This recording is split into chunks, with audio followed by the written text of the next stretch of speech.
In this tutorial, we will download and set up Git on our Windows 10 machine.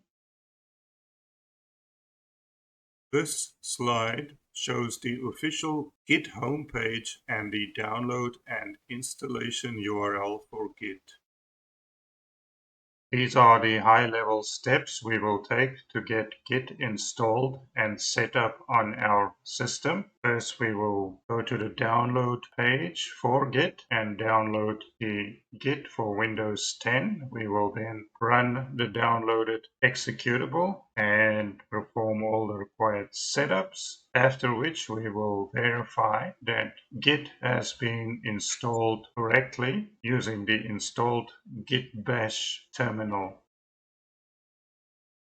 Here we are on the selected Git downloads page. We will select the 64-bit Git for Windows setup, save it,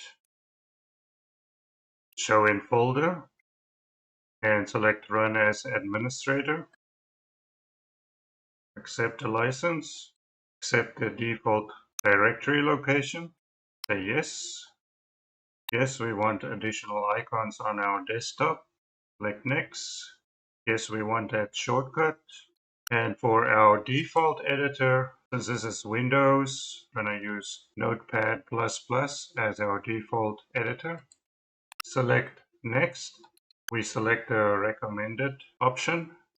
Now, if you work in a company with a Windows Active Directory setup, you want to use the native Windows Secure Channel Library. We will select the default here, and we will select the default Git bash terminal here. Here we will select the default, and we will use the new credential helper. Select the default options here, no experimental options, and install. And we'll launch Git bash.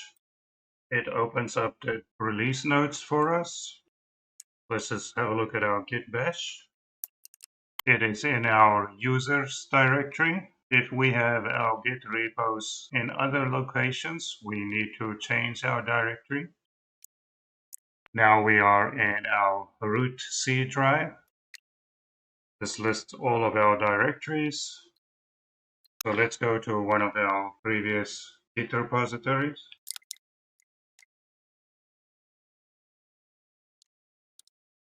And we see that this is a Git repo because we have a .git folder.